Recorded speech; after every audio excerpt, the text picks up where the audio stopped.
ಹರೇ ಶ್ರೀನಿವಾಸ. ಎಲ್ಲ ಅಧ್ಯಾತ್ಮ ಬಂಧುಗಳಿಗೆ ನನ್ನ ನಮಸ್ಕಾರ. ರಾಮನವಮಿ ಶುಕ್ರವಾರ ಮತ್ತು ಎಲ್ಲದಕ್ಕಿಂತ ಹೆಚ್ಚಾಗಿ ರಾಮದೇವರಿಗೆ ಮತ್ತು ಎಲ್ಲ ದೇವತೆಗಳಿಗೆ ದವನವನ್ನು ಸಮರ್ಪಣೆ ಮಾಡಬೇಕು.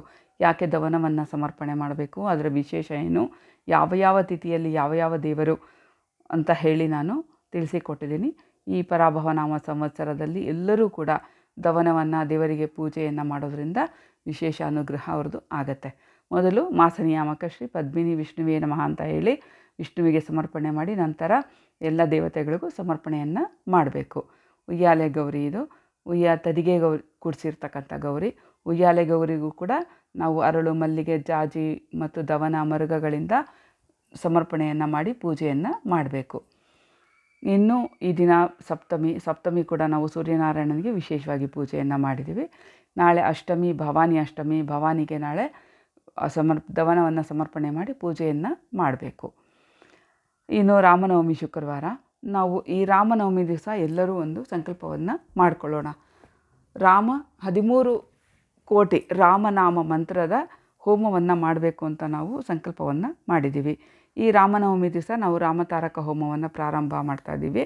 ಎಲ್ಲರೂ ಕೂಡ ರಾಮನಾಮ ಜಪ ಎಷ್ಟಾಗತ್ತೆ ಅಷ್ಟು ತಾರಕ ಮಂತ್ರ, ಶ್ರೀರಾಮ ಜಯ ರಾಮ ಜಯ ಜಯ ರಾಮ, ಅದನ್ನು ತಾರಕ ಮಂತ್ರ ಜಪ ಮಾಡಿ ನನಗೆ ಅದು ತಿಂಗಳಿಗೆ ಒಮ್ಮೆ ನನಗೆ ಲಿಸ್ಟ್ ಕಳಿಸಿದ್ರೆ ನಾನು ಅದನ್ನೆಲ್ಲ ಕೌಂಟ್ ಮಾಡಿ ಇಟ್ಕೊಳ್ತೀನಿ.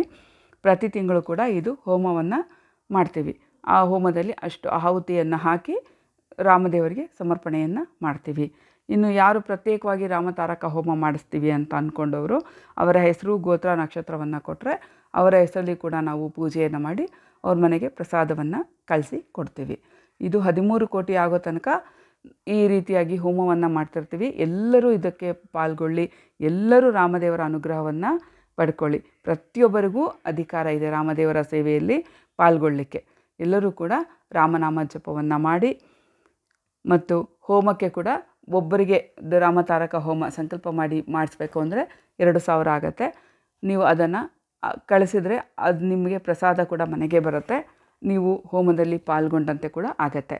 ಇದು ರಾಮದೇವರ ಒಂದು ಈ ಸೇವೆಗೆ 13 ಕೋಟಿ ಮಂತ್ರ ಜಪದ ಸೇವೆಗೆ ಎಲ್ಲರದ್ದು ಒಂದು ಅಳಿಲು ಸೇವೆ ಆಗಲಿ, ಎಲ್ಲರಿಗೂ ರಾಮದೇವರ ಸಂಪೂರ್ಣ ಅನುಗ್ರಹ ಆಗಲಿ, ಎಲ್ಲರಿಗೂ ಆಯಸ್ಸು, ಆರೋಗ್ಯ, ಸಂಪತ್ತು ವಿಶೇಷವಾಗಿ ಅನುಗ್ರಹ ಮಾಡಲಿ ಅಂತ ನಾವು ಪ್ರಾರ್ಥನೆಯನ್ನು ಮಾಡಿ ಈ ಸಂಕಲ್ಪವನ್ನು ಪ್ರಾರಂಭ ಮಾಡಿದ್ದೀವಿ. ಪ್ರತಿ ತಿಂಗಳು ಕೂಡ ಈ ರಾಮತಾರಕ ಮಂತ್ರವನ್ನು ಮಾಡ್ತಿರ್ತೀವಿ. ಈ ಚೈತ್ರ ಮಾಸ ಪ್ರಾರಂಭ ಮಾಡಿ ರಾಮನವಮಿ ದಿವಸ ಮುಂದಿನ ರಾಮನವಮಿ ತನಕ ಈ ರೀತಿ ಮಾಡಬೇಕು ಅಂತ ಸಂಕಲ್ಪ ಆಗಿದೆ. ಇನ್ನು ಮುಂದೇನೂ ಭಗವಂತನ ಅನುಗ್ರಹ ಇತ್ತು ಅಂದರೆ ಮುಂದೆ ಕೂಡ ಹೋಮ ಕಂಟಿನ್ಯೂ ಆಗತ್ತೆ. 13 ಕೋಟಿ ರಾಮನಾಮ ಜಪದ ಸಮರ್ಪಣೆ. ಎಲ್ಲರೂ ಇದಕ್ಕೆ ಪಾಲ್ಗೊಳ್ಳಬಹುದು. ಆ ದಿನ ನಾನು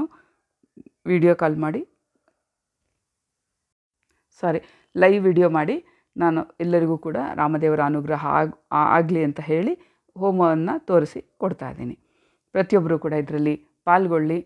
ಡಿಸ್ಕ್ರಿಪ್ಷನಲ್ಲಿ ಅದರ ವಿವರವನ್ನು ಹಾಕಿರ್ತೀನಿ. ಎಲ್ಲರೂ ರಾಮದೇವರ ಕೃಪೆಗೆ ಪಾತ್ರರಾಗಿ ಎಲ್ಲರಿಗೂ ರಾಮನವಮಿಯ ಶುಭಾಶಯಗಳು. ಹರೇ ಶ್ರೀನಿವಾಸ.